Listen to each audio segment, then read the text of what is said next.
So I want to, out of respect for everyone's time and Red Emma's time that they gave me, thank everyone for taking your time out of your day to come hear me talk about my book. This is like the first big event that I've had since I have self-published this book. So thank you very much for taking the time to come here. My name is Dr. Rhone Fraser, and I am the author of To a More Positive Purpose. Coming to interview me, scheduled to come, is the son of Russell Maroon Shoatz, who is a Black Liberation Army member and who is a fierce, in his own right, political educator. He's visited my classroom. I'm an educator in the community college, and when I taught at Delaware County Community College about over a decade ago, Russell visited my class and spoke to my students about his life and his father's life. Until he gets here, I'd like to read from my introduction, but before I do that, I'm going to repeat these thanks again once Russell gets here.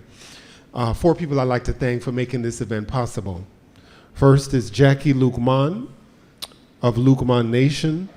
She worked for Sputnik News, and she got in touch with Ken from Red Emma's. So I really want to thank Ken for the technical assistance in making this happen. Thank you very much, Ken. Thank you also to Megan of Red Emma's Books for corresponding with me and getting this event legs off the ground to actually happen. Other funders who made this event possible include Thea Brown Dennis, the owner of Aslee Body Works. She has a website and her products are amazing. She sells an awesome frankincense soap that I use and live by. So thank you to Thea Brown Dennis for contributing monies that made this whole event possible. Let me formally welcome you to the space, and we're very glad to have you and have everybody here. And in a minute, I'm actually going to read kind of an intro for you so that these folks know the power that they're getting here. But I also wanted to, as I say, welcome everybody to Red Emma's, and just as a reminder, you're certainly welcome to get something to eat or drink to enjoy during our conversation. The bookstore is open. There are 13,000 plus books for you to get into, and I'll also make sure that you have time after our conversation to get into those things. Restrooms are up the ramp and to the left. And you notice that I have a stack of tonight's book over here. So you're welcome to slide over to me at any time during our convo if you are paying with cards so that you can purchase your copy and follow along. If you wish to pay by cash, my colleague will take care of that for you down in the bookstore. And now we're going to really welcome properly our guest here. And it's going to be a great talk.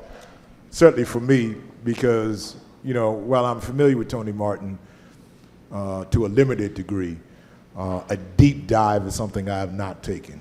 And Martin being a Garvey scholar, among other things, Garvey is not a straightforward figure. And there's some problematic and controversial things about Marcus. And when we have figures like that, how do people write about those figures? How do the scholars approach those figures? Are there challenging or problematic things in the scholarship, or are there things that elucidate us? And we need to know these things, so I'm glad that Rhone is here so that we can get a deep dive into it. Rhone Fraser was the 2023-2024 Visiting Associate Professor of African American Studies up at Penn State University. He also taught at Temple, Princeton, and Howard, one of my alma maters, HU. He's the author of Pauline Hopkins and Advocacy Journalism and the co-editor of Critical Responses About the Black Family in Toni Morrison's God Help the Child. So I'm glad that we have a brother here who wants to get into the literary criticism and critique of scholarship that we need. He's also edited a special issue of the Journal of Pan-African Studies about novelist Elizabeth Nunez. There's a forthcoming work on playwright Leslie Lee. So all kinds of things happening. I need us to give a big Red Emma's round of applause for Rhone Fraser.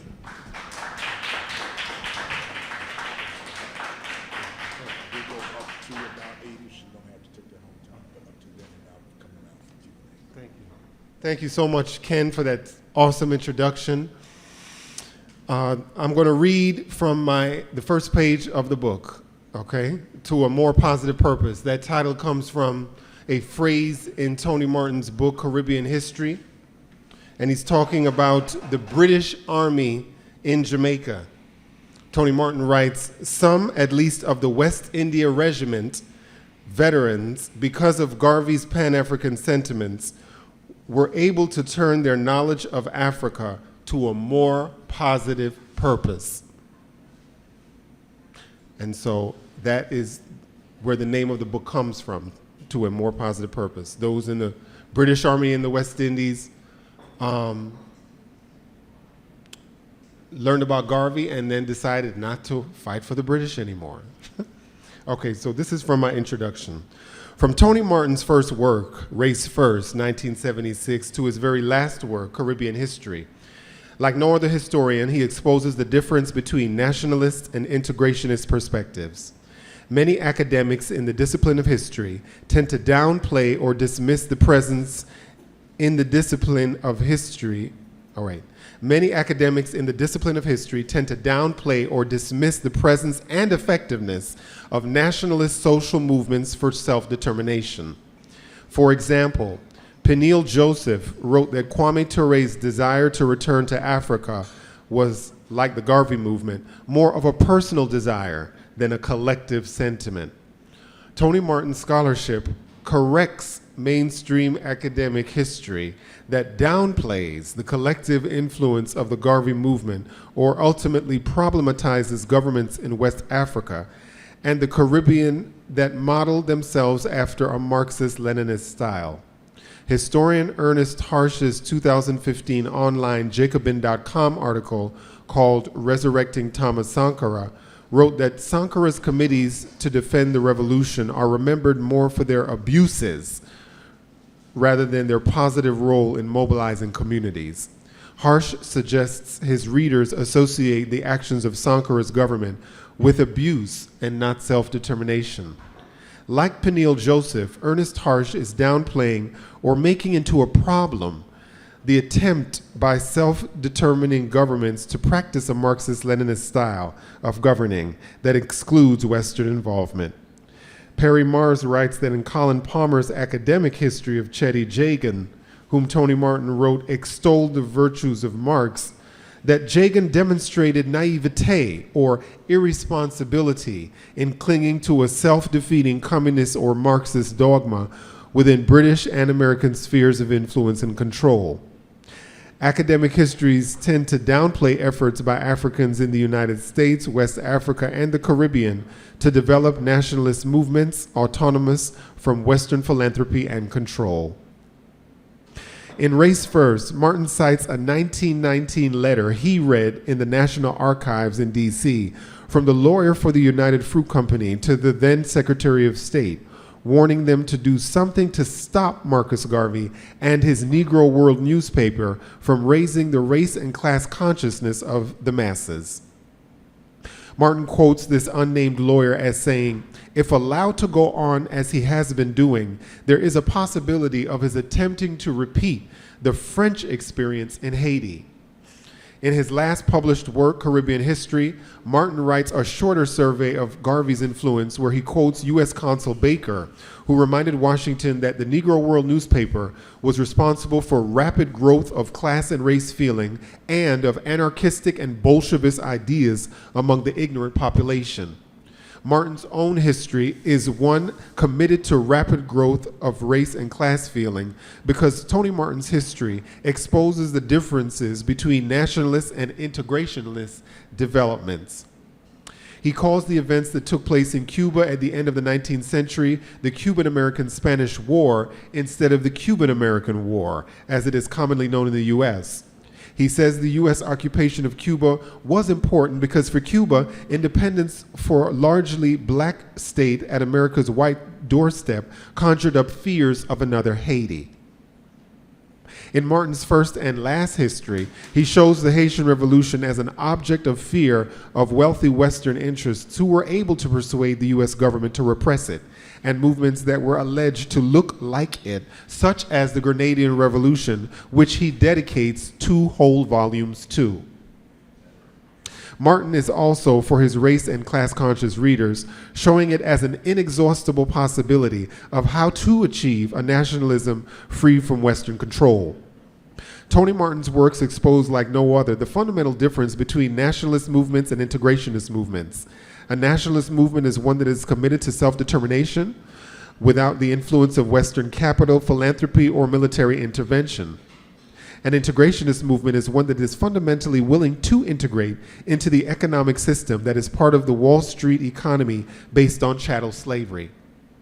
Martin routinely identifies these 2 strains in ways that ultimately help readers to, as novelist Paul Marshall says, have a clear and truthful picture of all that has gone before.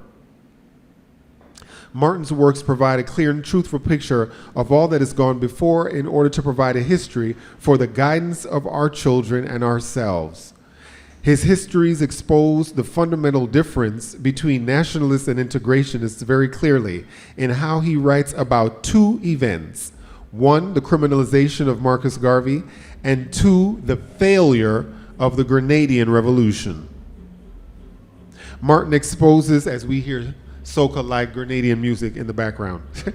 Martin exposes the fundamental differences in thought and action between Maurice Bishop and Bernard Cord, which shares many similarities with the way he writes about the fundamental difference between W.E.B. Du Bois and Marcus Garvey in Race First.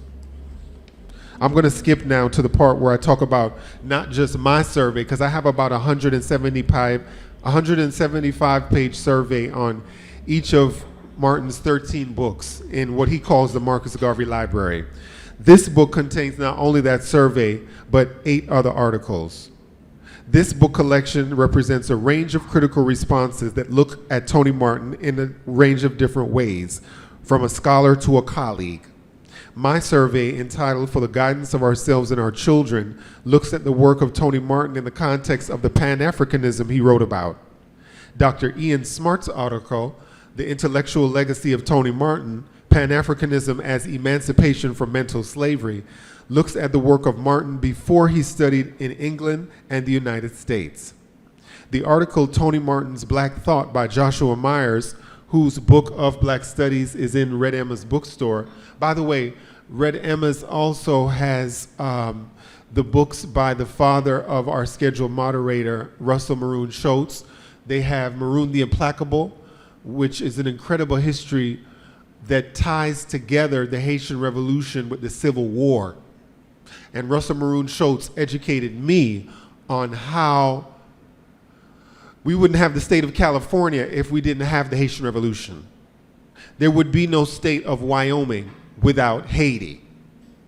Because when that, and I'm taking a tangent now on Russell Maroon Shoatz, because when that Haitian Revolution happened, France had to sell the entire Louisiana territory to the United States for a few $1 million. But that would not have happened had the Haitians not burned all the plantations in Haiti. So every time you look at any U.S. state west of the Mississippi or travel to it, you need to thank the Haitian people, because that would not have happened without the Haitian Revolution. Another article in this collection is Welcome. The article Professor Tony Martin is the third article. That one is by Rupert Lewis. And Rupert Lewis is a scholar from Jamaica. He wrote the book Marcus Garvey, Anti-Colonial Champion. His article in this book reflects on Tony Martin's 2012 lecture entitled If Garvey Dies, Garvey Lives, given on the 125th anniversary of the birth of Marcus Garvey at Liberty Hall in Kingston, Jamaica.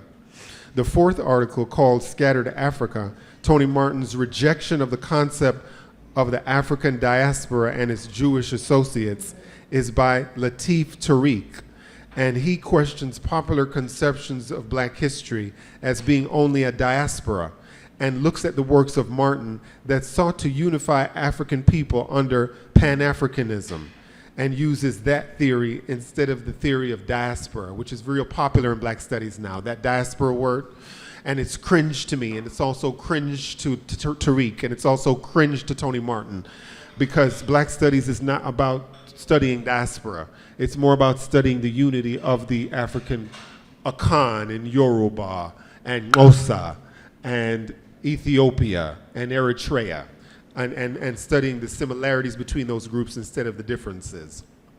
The fifth article in this book is called Limon Blues, a saga of resistance and propaganda in the Afro-Hispanic literary tradition. And that article is by Wendy McBurney, who is a very fluent Spanish translator. She specializes in translating Spanish works by Afro-Hispanic writers to English. She looks specifically at Anna Cristina Rossi's 2018 novel, Limon Blues. And Anna Cristina Rossi is from Costa Rica, which is a country where, unfortunately, Malcolm Jamal Warner passed in July of this year. But it's the country where Garvey traveled and worked for the United Fruit Company, now Dole, as a timekeeper. And he really got his class consciousness turning there. And so Anna Cristina Rossi, oh, hey, Dan, good to see you. Welcome. Welcome, Shanika. I'm so glad the two of you came all the way from Philadelphia to support me. I appreciate it. Very much appreciated.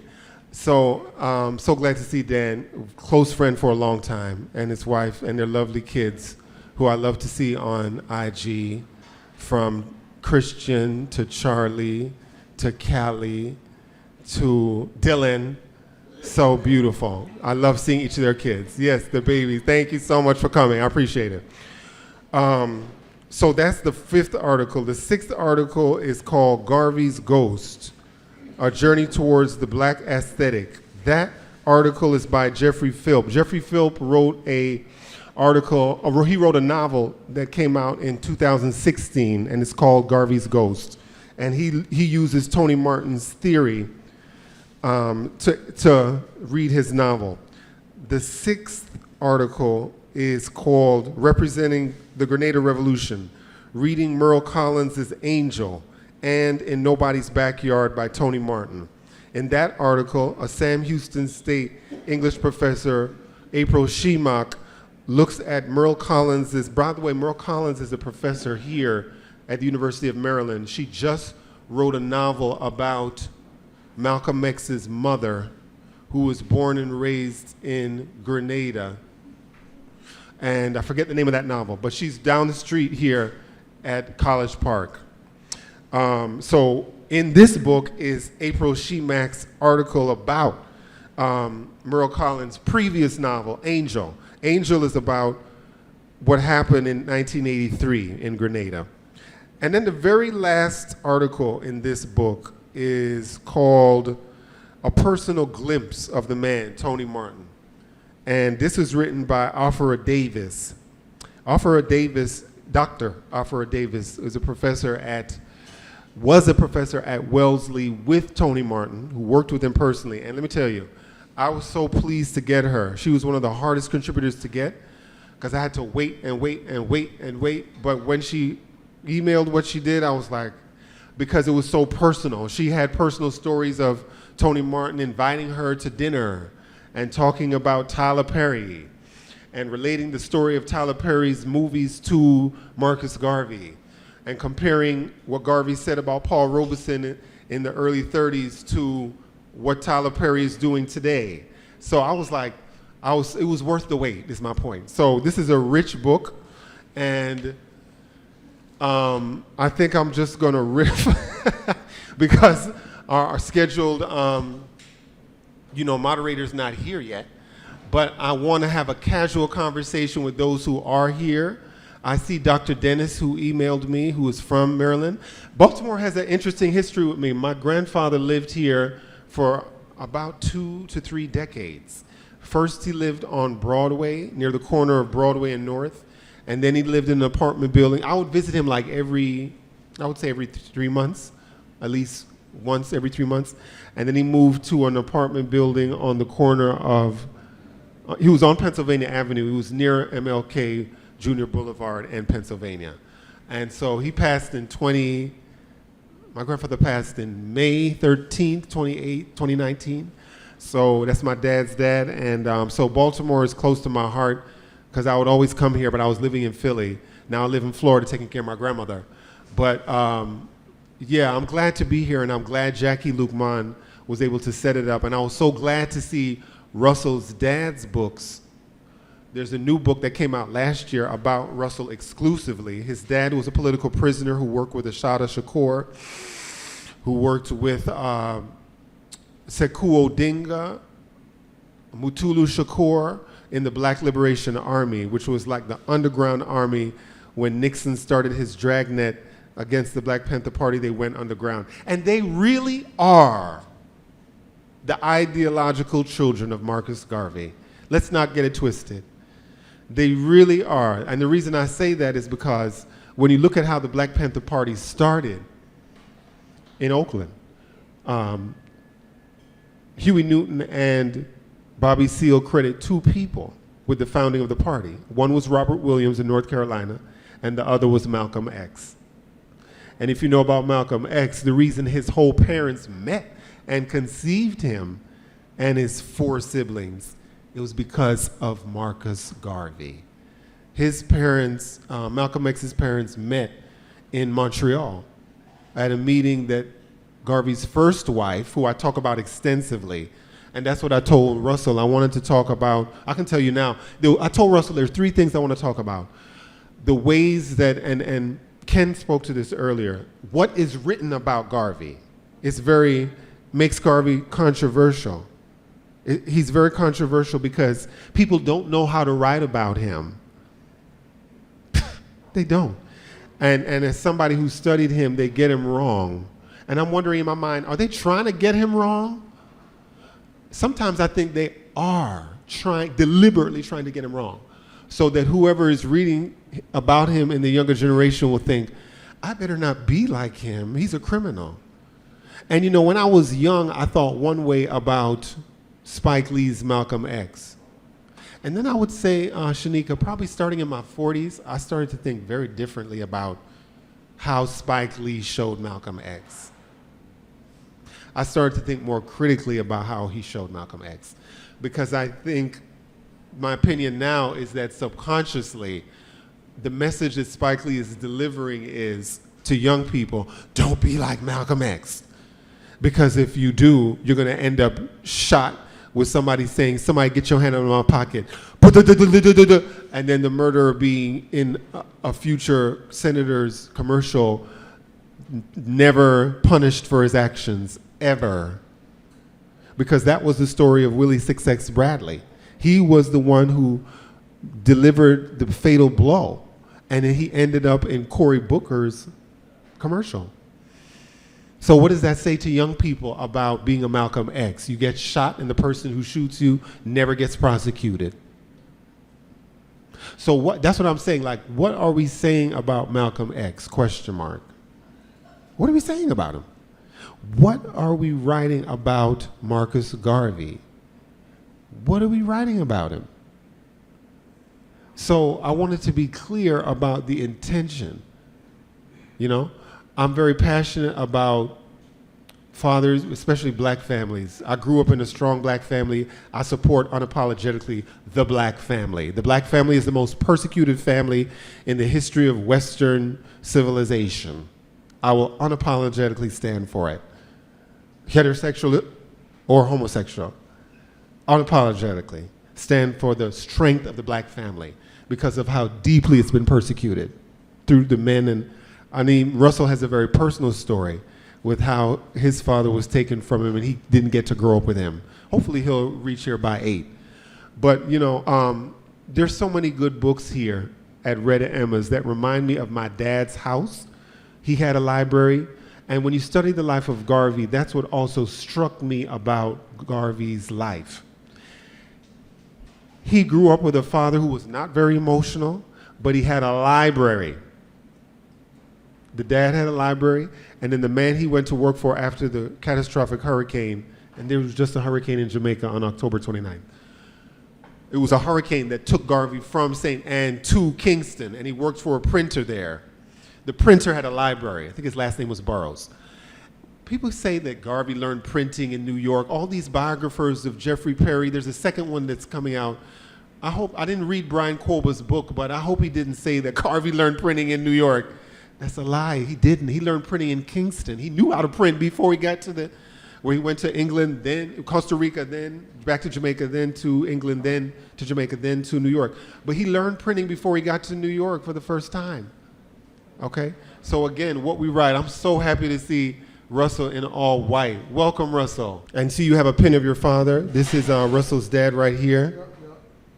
And what's happening today, and how even the state of all the states in the West, from the west of the Mississippi River,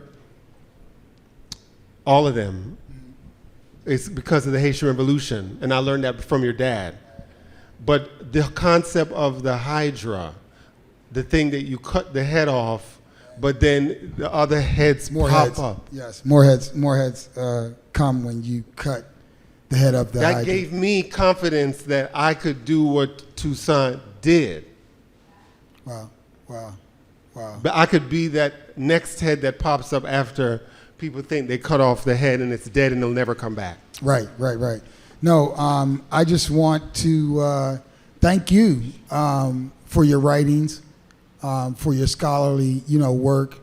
I'm really impressed that you have put this type and style of writing together. It's not just, there's a critique. There is a look at how we study, how we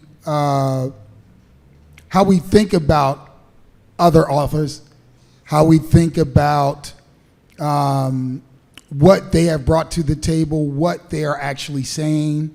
And it's important because a lot of times we'll have scholars, people, writers, put out information, and sometimes it'll just float out there without anybody actually challenging it. And I'm challenging them. Yes, and that's important. It's important because, like I said, there's been a lot with different folks. A lot of our revolutionaries have, because they are who they are, have had things written about them, and it just goes out and no one challenges it. It's just, is. I pointed out to you what was written about your dad in the latest book. Certain dates was off. Oh, yes. So there's been so much, in that way, about my father. A lot that's been off. And I'll add also that at some point, I'm going to be saying and speaking and maybe even have some writings just critiquing what I call the underbelly of the movement. Because there is this, I had to say to an elder the other day, I really respect the elder, but I had to say to them that we can't use the ideology of,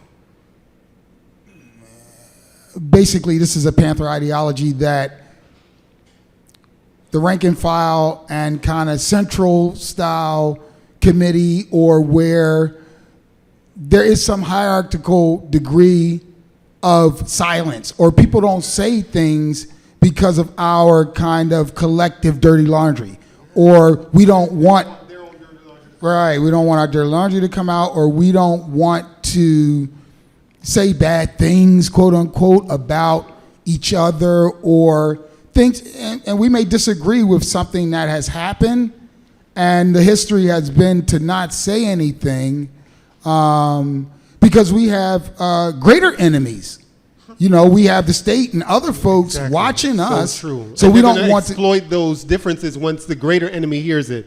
Yeah, That's why. Yeah. And it's not, especially the time that we're in today, it's not okay, it's not enough to just say, oh, that's our dirty laundry, we shouldn't, It's also lessons there for other people who come along, and if we don't say, hey, look, these are the things that happen, they weren't the greatest things, we're not proud of them, they may involve some of our, greatest fighters or thinkers, but we have to critique it so that moving forward, we'll be better. We won't make the same mistakes, that type of, thing.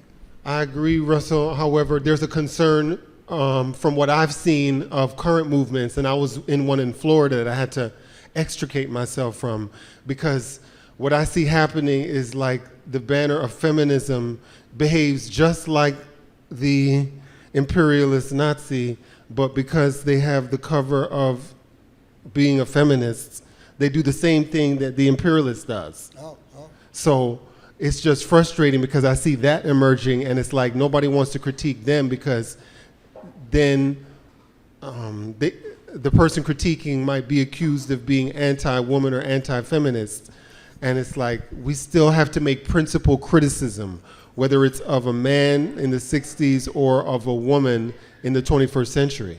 Yes.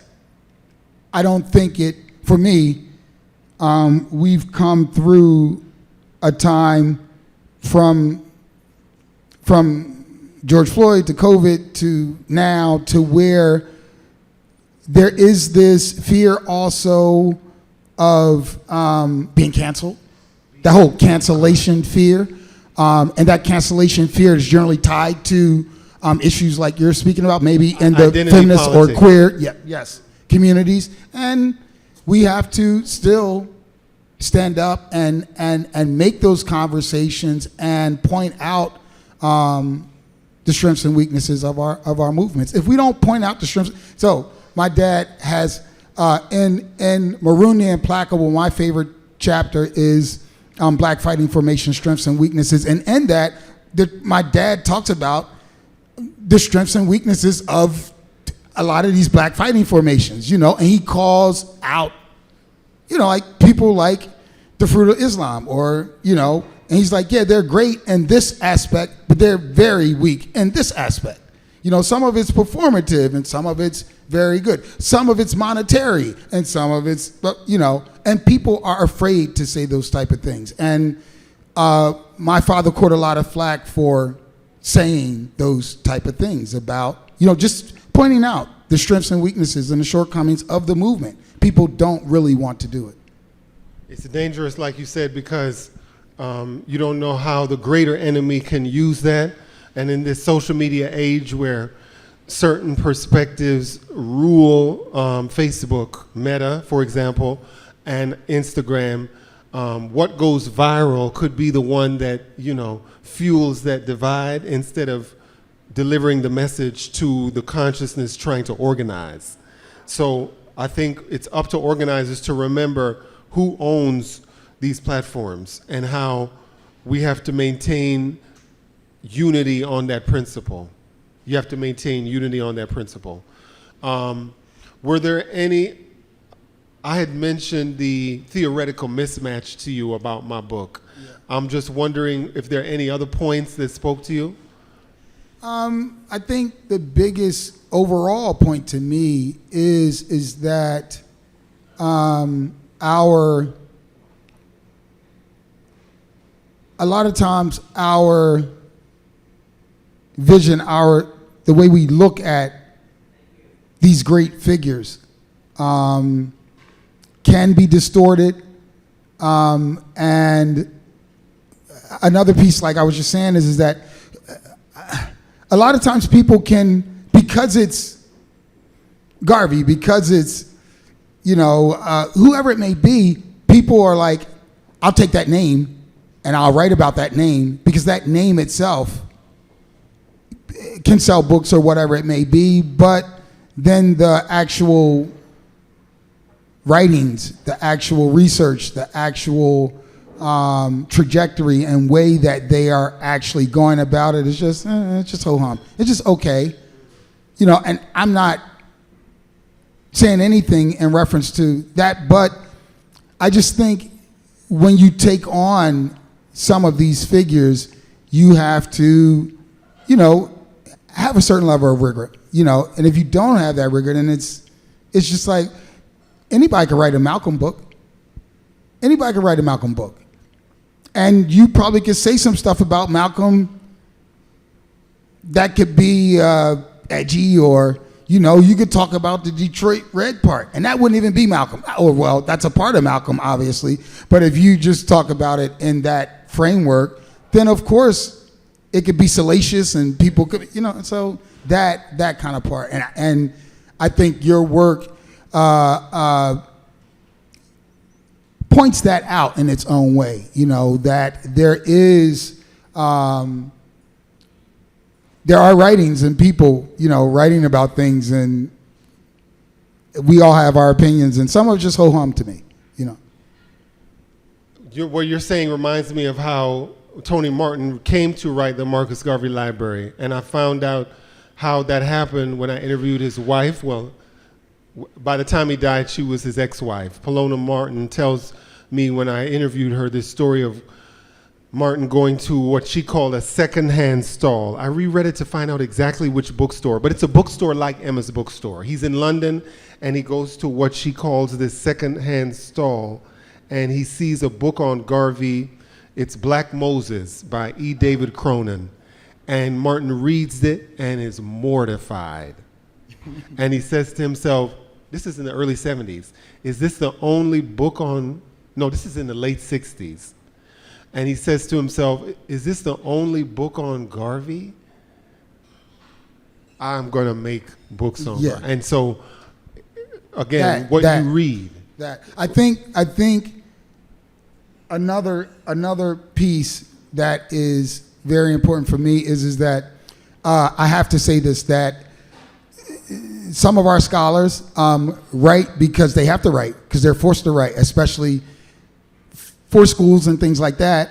And so when you're writing because you're kind of forced to write, or you have a quota to meet, then the material can lack, or it can just be ho-hum, or someone, the university, institution, the state could be having input in that, or saying, say this about Malcolm, or say this about Marcus, or whoever the subject may be. And that's not uncommon.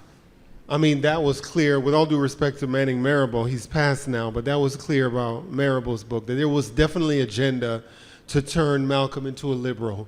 And I didn't realize that until I read the whole book, and I read the afterword, when the afterword said, and then who pointed this out is Jared Ball and Todd Stephen Burrows in their book responding to Marable's biography. And they write that when Marable writes Malcolm would disapprove of the 9/11 attacks, they make a strong case that Alex Haley in, what year was that, 68, was turning Malcolm into a Republican, and now Manning Marable is turning Malcolm into a Democrat. So you're right. You have to ask, the reader has to ask themselves, what's the agenda? And that's why theory is important. How are they looking at what they're looking at? They're looking at what they're looking at in a certain way. Yeah, and I guess if I didn't know you personally, it would be a whole different analysis. But I feel like before this stage of your life, you were always kind of that way. You were always kind of attacking, and always kind of pulling the threads that people weren't pulling, and I noticed that about you. And so a lot of our black PhDs, though, are that, they're just PhDs. And they went and they did the thing, they got there. Respect to them for the time and effort that it takes to actually, and rigor that it takes for this, get this, the institution and the state's nod. You don't get the PhD without the state and the institution's nod. You got the nod. Now, what are you doing with the nod? That's the point. A lot of times, I understand it's a catch-22. You actually are not just getting the nod. In order to get the nod, unless you come from somewhere different than you come from, then you got to pay back a lot. Now you owe, and now that you owe, you need to come and work for the state or for the institution in order to pay back for the paper that we just said. You got the paper now, you doctor whoever, and now you got bills. You got major college bills for that PhD. And you need to get out there and start paying that back immediately. And a lot of times that leads to some of these writings. And so in defense of people who have to do that. People have to do that. People have to do that. But that's where Tony Martin inspires me, because he got the nod from Michigan State. And then I read what he wrote, and then I started hearing the stories. There was a whole oral culture, Dr. Dennis, who emailed me. There's a whole oral culture about Tony Martin. Oh, did you hear what so-and-so? Oh, they try to make him, but they ain't going to publish it, so he going to self-publish. Right. And so when you're like, and he produced how much books? And he self-published, and he got his PhD? Let me read it. I'm being honest with you, Russell. When I first started reading Tony Martin, he was too dense, and he was way over my head. And I started reading him in 2007, and then I had a huge, I'm going to be very honest here, huge heartbreak, romantic heartbreak. And then all of a sudden, what happened to somebody he wrote about, Amy Ashwood Garvey, I started reading her, because something about what she went through I could relate to. And then his works started getting less dense. I was reading every single sentence. And then I felt like her energy, her spirit was like, just finish the whole library. Just finish it. And then something said, you could write a book about it. Just write the book. And I was talking to certain publishers. They were not biting. They didn't want to take it. And then one of the scholars said, it's because he's Tony Martin. And I'm like, well, why not? He wrote for, Black Studies is for the people. It's not for the status quo. Your father was for the people. Your father was not for the status quo. Yeah. The Black Liberation Army was for the people. It was not for the, we're going to do the work. This is why we need independent bookstores like Red Emma's. We get information that we would not get any other place. And we pass that along to the young generation to know how to live rather than repeating the status quo. And we get to platform this conversation, because you can't platform this conversation in every venue, at every school, at every bookstore. You can't. But I'm going to still try, because, I'm going to still try because Biden pardoned Garvey this year. That's why I'm going to still try. And you should. You should not stop there. And I'm just thanking Red Emma's, and thanking all the platforms that will and have, supported you. And that's why I'm here, because I want to support you. I know your passion, I know your rigor. I know that you're not just doing it from the fluff space for the personal gain, for the I'm Dr. Rhone, that piece. Yes, and that's why I wanted to mention the Grenadian Revolution, because it's a 2-volume series that Tony Martin dedicated to writing about. And in that we see, I think there's lessons in that whole revolution and why it failed. You speak about the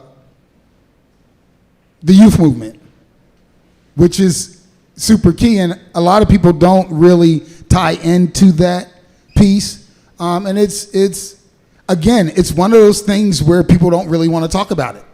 People won't. Go ahead. The Grenadians don't even want to. I remember I was in Martinique and I met a Grenadian man. I said, I'm presenting on the Grenadian Revolution. He was like, that's great. And then he didn't show up to the talk. And then, like you said, Bernard Cord chose not to work with the young people, and I outlined that as the reason why it failed, in addition to him not wanting Grenada to help the Angolan cause, which the Cubans did, and was trying to bring the Grenadians with the Cubans to Angola. The Grenadians, Bernard Cord didn't want to go. And then the last thing, that day in October of 1983, when Bernard Cord, according to that film I cited, Bruce Paddington's film, gave orders for the military to open fire on the civilians, which was a betrayal of what what Maurice Bishop set out to do. And I want to thank you, because today I saw on your IG story, you posted that speech of Maurice Bishop in Hunter College, the year before he was killed, about why the U.S. government would find what's happening in Grenada so threatening. Yes, it's so important that little kind of tidbit nuance of movement that people kind of overlook a lot of times, geopolitical, indigenous, African connect sometimes, that we're just looking, oh, it's Grenada, oh, it's the United States, they're big, they're small, this is that, and these are the type of strengths and weaknesses that my dad like really hones in on. It's like, but wait a minute, they're a 90% something African people and culture. You know, they are geopolitically here. You know, they can have this type of effect, you know, and of course the state thinks that way. You know, of course the state is that many steps down the road, and you're just thinking, oh, well, we need to support Grenada because they're our comrades. Yes, that's true, but it's so much more there, and it's always bigger. There's always so much more to kind of unveil, dig for, use tools, you know, in our struggle for liberation. It's going to be that, you know, and we have to be the Hydra. You know, because they're going to cut heads, you know, and be the Hydra. Yeah, we have to be the Hydra. And again, your understanding of Haiti is that, because Haiti is obviously one of those places where the Hydras were, it was just crazy. They were just, you know, and the state was like, oh, what can we do with that? You know, like, we don't even know what to do with Haiti. Send people from Kenya, which they're still doing, to Haiti, hoping that those Kenyans will support the propped up military dictator the West has put there, but the Haitian people will always tamp it down. This is historic. Before we conclude, because I promised 8:05 Ken, we would open it up to the audience. I wanted you, Russell, to talk about events. Every year when I lived in Philly, I would go to a brunch you hosted for political prisoners. Can you talk about that brunch? Yes, so the political prisoners brunch and the prisoners' families brunch is a event we do every year. This year coming up will be the 10th year of that event. We fed over 10,000 people. We've liberated over 30 prisoners, some of them political prisoners, one of them my father. The brunch has helped to liberate. We've educated, you know, over 30,000 people just in what it is to be in support of just your family. You know, to say to people, come out, because we know that you know somebody in prison. This food is for anybody who knows somebody in prison. Just not that you support them, you do the work. No, you know somebody in prison. That is a emblem of what this police state is. Everybody knows somebody in prison. You know, and so that happens every year in September. Everybody's welcome. Please come to Philly third Sunday in September for the prisoners brunch. It's totally free.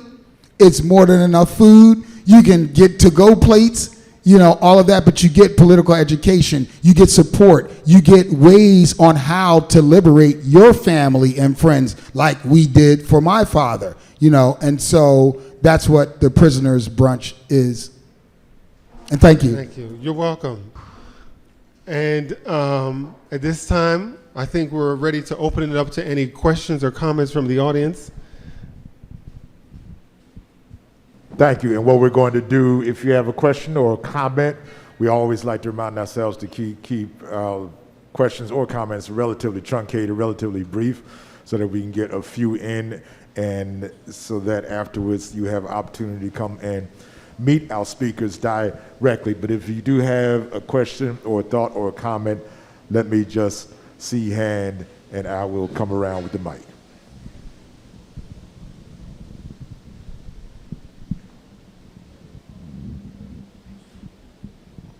Thank you for the talk. My first question is, how would you define the Black family? And then the second question is a Black family headed by a Black woman, do you consider that a strong family, strong Black family? How would I define the Black family? I'm thinking suddenly of the sociologist that Karenga mentioned in Introduction to Black Studies, Robert. It doesn't have to be a biological family, because that's historically, before the Civil War, how many Black people created families through runaway communities, families by choice, right? Units together that are intentionally raising children, I consider to be a family. But it's headed by two people who are intentional about doing that. But in order to do that, they have to be intentional about staying together. I took a long pause after that. So in order to be intentional about staying together, their goals as individuals have to be in an alignment. We live in a Western society that prizes individualism. And the reason Kanye West is sympathetic to me is because I see him as a victim of his mother's individualism. And most people don't see him as that. They say, oh, you have a bunch of money, shut up. You're crazy, shut up, you're a crazy lunatic, we'll ignore you. That's not how I see him. I see him as a victim of a woman who, like most Black women, they're encouraged to choose their career over a partner. And when you do that, the ancestors are like, okay, you got it. There are consequences for that. I always prefer scenarios, because I was raised in them, with two intentional people that are intentional about raising growing conscious children into conscious adults. That's a family. Are there any other questions or comments? Briefly.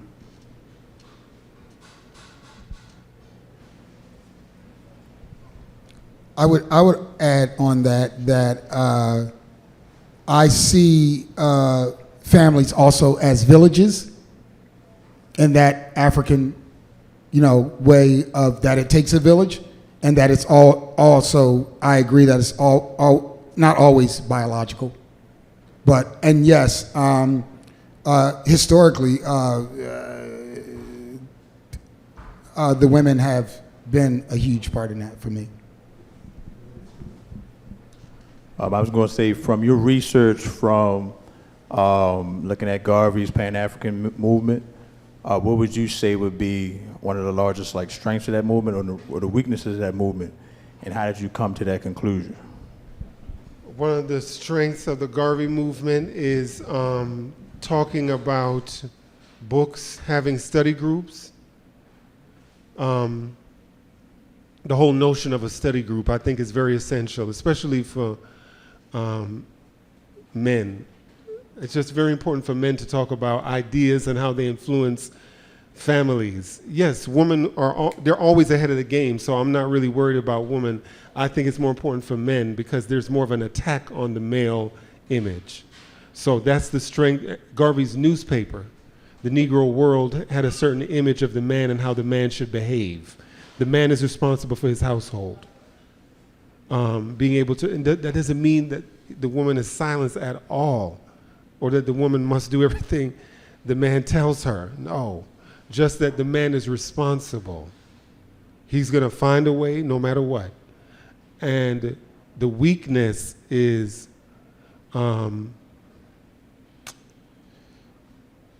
it's hard because I love it so much. But I know the weakness is there. The weakness of the Garvey movement, just the disunity, the inability to empathize, and that began with Garvey's breakup, the first divorce, because there was an acrimony between that first wife and Garvey. The acrimony kind of spread to the second wife, particularly between the first and the second wife. But I believe that the second wife did a much more diligent job that the first wife never could have in printing Garvey's books, printing his philosophy, so that people like me could read it in ways that the first wife could never do. But then the first wife organized that conference in Montreal. So just the ability, and I think they were remarkable in navigating and spreading the Garvey movement despite their personal differences, but still the ability to work together, I think, is the biggest weakness despite that, even though they still managed to do so well under their circumstances.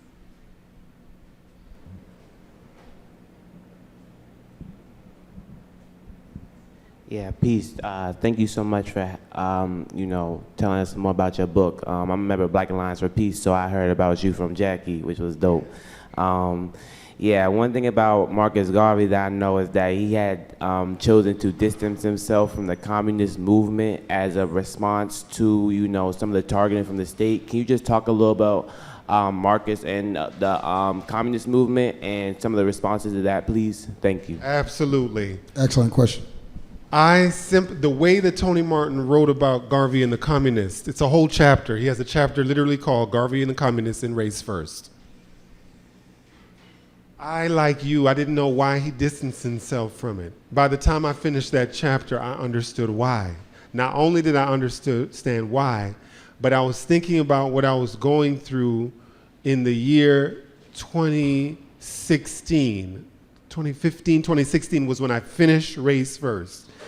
And from what I went through in Philadelphia with the white communists there made me sympathize with what Martin wrote about why he never organized with the white communists in 1920.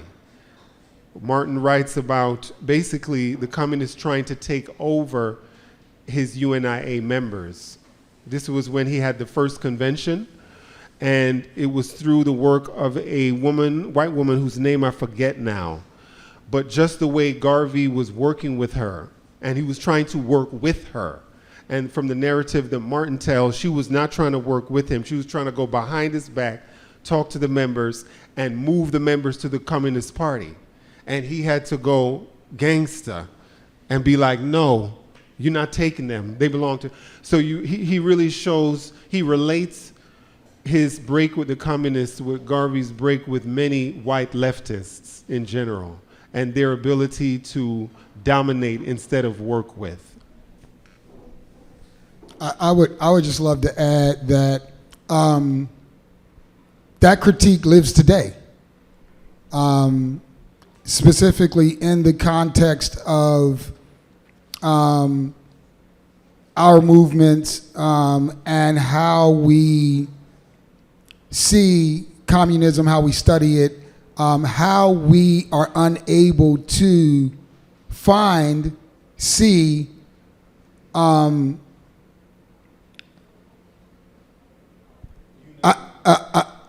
well, yes, unite with them or what have you, but more importantly, that there is a African communism that exists before communism.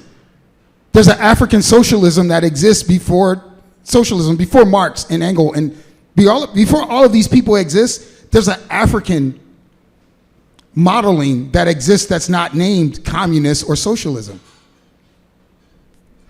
That part, for some odd reason, we think that it comes from Marx and Engels. Yes, it does in a very scholarly way, but just in a very practical way, you can't get any of that without Haiti. If you just look, if you could study this stuff, if you study, then you should be able to see that we've already done socialism, we've already done communism. It just is framed now. Folks were able to frame it, and we don't, as Africans, we don't always frame things. We may be doing it, and we don't need to frame it per se. But now it's framed, and it should be framed, and that's great. But don't neglect the fact that we have a history in it already, and you have to turn to these people in order to to define it, to say, oh, that's what materialism, oh, that's what, Dialecticalism and materialism. They didn't create the notion of, as Russell said, socialism or communism. But C.L.R. sometimes James. they operate like they do. C.L.R. James is, C.L.R. James, yes. you know, so just study that and you will. Because he breaks down the Haitian Revolution as a proletarian revolution from the cane cutters in Haiti and how that happened. That is, they practiced it without knowing they're doing Marx.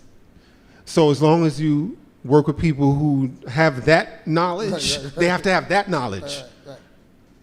So the other piece is that historically, these people won't talk about that. They won't, it's not inclusive. That's not an inclusive part of the communist social rhetoric or ideologies, you know. And so that's why I love C.R. James for that. Yes. Oh my gosh, he broke it down so powerfully. He was another author who I had to read over at least 3 times. I did not get C.L.R. James the first time. Me either. And then in a deep way, I have to admit, somebody said, Rhone, you have to understand what the influence of Marx on C.L.R. James. And then I was like, oh, and then so I read a brief little thing of Marx, and then I read C.L.R. and I'm like, oh, this is a workers' proletarian revolution, which basically means people from the working class who don't own the land are now organizing among themselves to say, how are we gonna, and the reason it succeeded in Haiti is because of that island context. It's something about those islands. Haiti, Cuba, Grenada, we want to do the economy this way, and Marco Rubio and Trump's administration is still grappling with it. That's why he's trying to pass these laws saying if you don't denounce Cuba and socialism, your visa will no longer be granted. Right. Okay, we know that game. When you know history, you know, okay, that's a game. There's more than one way to skin a cat. There always has been. That's how Castro and Maurice Bishop did what they did. They found the other ways to skin a cat because they knew Haiti. And when you read in my book, Maurice Bishop is constantly bringing up Haiti, constantly bringing up in his newspaper, Marcus Garvey, constantly. So this has to be part of your, it's not not incidental. It's very much ingrained in your breathing, what the people before you did. Thank you for that question. Just a couple more thoughts then as we draw to a close. I do want you to have opportunity to come get your hands on the book and to meet our speakers for the evening. And I haven't even had a chance to formally greet Russell. Welcome back to Red Embers. Thank you for having us. Thank you for having Rhone. Thank you. Good to see you again. Good to see you too. Keep up the great work. Thank you so much. I'll throw a couple quick things in there, and all of this needs another hour and a half to unpack. We don't have another hour and a half, so you can put a couple quick thoughts on these things. I'll give them to you together. First, you brought up the term diaspora earlier, in terms of African diaspora. If I heard you correctly, and correct me in any of my mishearing, you brought up either from your own analysis or from Tony Martin's analysis, but probably more from yours because we're talking about a current term. Perhaps a critique of the term that might lead to a disunity. I know that when I and many others in my circles use the term, it actually fosters a sense of unity. So rather than an erasing of our distinct cultures, be they, to go to the continent, as you say, the difference between a Xhosa and an Eritrean, or if we're talking about the rest of the world, the difference between my dear close friend up in Edinburgh, Scotland, a black Scot, and myself from the west side of Baltimore, or wherever we're talking about, that the term diaspora in many of my circles actually allows a unity, even though you and I both know that West Baltimore, me, and Salvador Bahia, brother or sister, have some differences, all right, in terms of their context. And, you know, I didn't grow up with Candomblé, and they didn't grow up with the sister. But at the same time, there's a unity that we often use the word diaspora to bring together. That's one thing. Either you can respond to that. The other thing, getting back to, again, learning more about Tony Martin, what is his reading on Zionism and Israel? Of course, he had a book called The Jewish Onslaught, and I think that we would not be diligent, especially in the current moment, if we did not look at what he was saying. Again, I'm not as familiar with Tony as some other folk, and so I'm curious as to what his read on Zionism is. So you can deal with either of those, especially in terms of the first question about diaspora. As you say, that's more of a current term than necessarily than when Tony was writing, but you can take either of those as you wish. Okay, I would like to hear your response. Martin, in his book, The Jewish Onslaught, talked about Zionism, and very simply, to answer your question simply, he was threatened by it. He saw it as a big threat to truthful writing. He saw it as a barrier to academic freedom. I think the discourse that has emerged since he died in 2013, it still shocked me to know that he died, because I swore in my mind that I was going to meet him.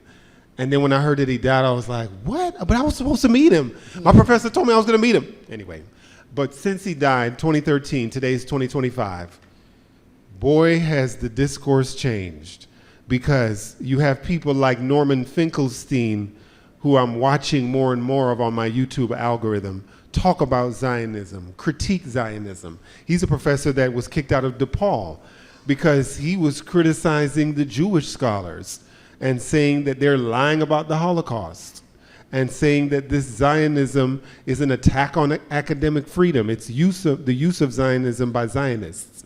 So to see Norman Finkelstein get more attention is something that I think Tony Martin would be happy about. I think Tony Martin would be in the category of a Norman Finkelstein, who is able to get more attention because he criticizes Zionism and because he sees it as an issue in threatening academic freedom in the U.S. Because that whole book that he wrote is basically about my first sentence in my part of that book is, Martin shows in that book how Zionism is a threat to Martin's academic freedom. But the fact that we're able to talk about it, and just like the term white supremacy is popular now when it wasn't popular when Bush 43 was president, but it's popular now that Biden and Trump is president, is a little relieving. It's like, okay, we're kind of getting close to talking about the issue, but in another sense, I feel like it's a mask for the liberals to continue to deny academic freedom to certain people. So a sub-question, just a quick corollary to that.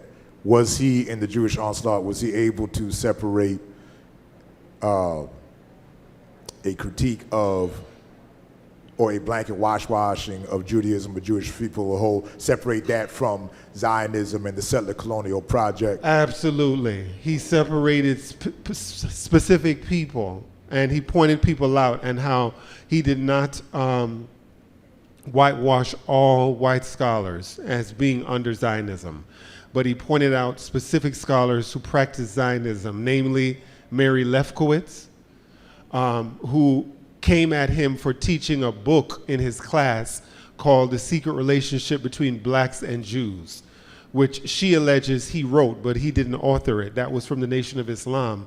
He helped to do the research about that book. But yeah, he is very, as an academic, specific about not labeling all whites as Zionists. And we know people by their work, right? Garvey was the same way. He never whitewashed all white people because they're white. Garvey has a part in his philosophy where he celebrated John Brown, right? And he celebrated those whites who worked with blacks for their abolitionist cause. So yeah, he's very specific about pointing out particular people for their actions. I just quickly have to say that Like we were saying earlier, up until recently,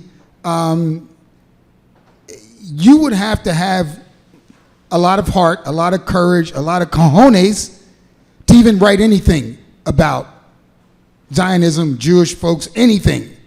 Talking about cancel, there was canceling before canceling was even, you couldn't even, you know, Married, if you mention it. if you mentioned in it, write a book talking about the Jewish onslaught or anything like, it's a wrap. You might as well be underground. You might as well have not got any, anything, because we're going to come and we're going to shut it down. This is historical. You can go and research it. It's documented that you will be shut down for critiquing in any way, shape, or form what the Zionist or Jewish community is doing. So to have the heart to write anything at that point in time, was just phenomenal in itself. And only organizations like the Nation could do it, because the Nation is the Nation. Outside of that, and then the Nation, of course, Nation and Farrakhan, and they were constantly, and it was like, we're going to shut Farrakhan down.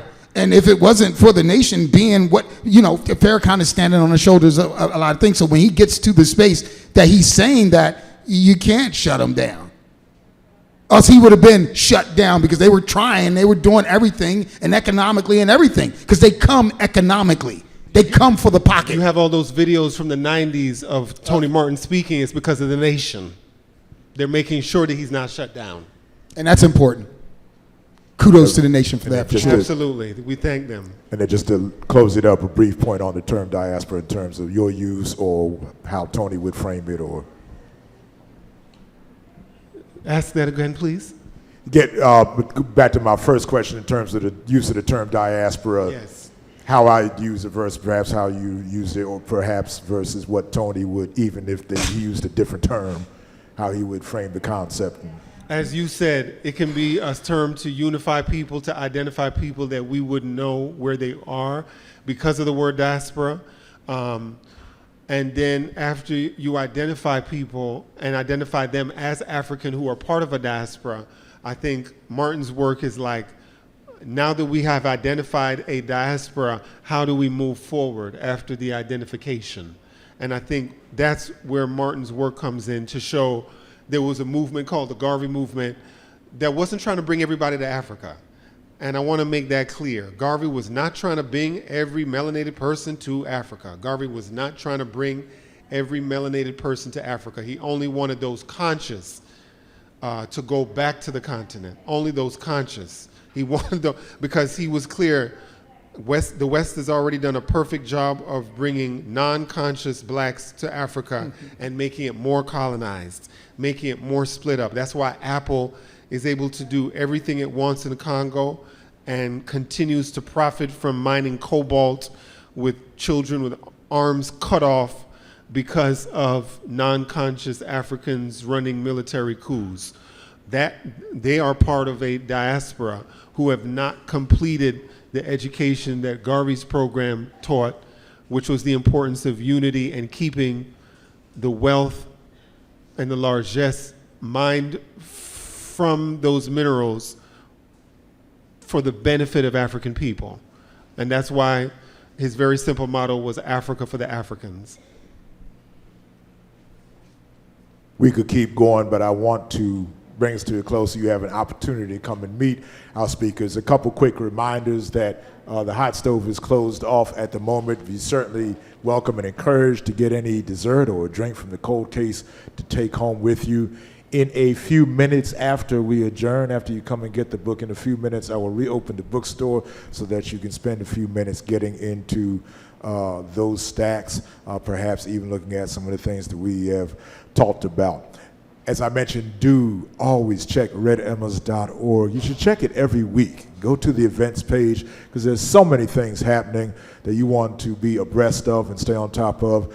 Tell your friends and family that next time they should come with you to Red Emma's. You tried to bring them tonight. They said, oh, I don't feel like it, started hemming and hawing, and they missed out on this talk. So make sure that you let everybody know that they should join you at the next Red Emma's event. And I will always remind you to be at the next Red Emma's Mother Earth Poetry Vibe, our quarterly mic of peace, justice, poetry. We go again February the 7th, the first Saturday in February at 6 p.m. The book is right over here. Come and get it. Russell, thank you so much. Thank you for having us. This was a wonderful surprise. We appreciate you coming back to Red Emma's. Rhone, thank you for taking the time out of your schedule to come here. One more big Red Emma's round of applause for Russell Shoatz and Rhone Fraser.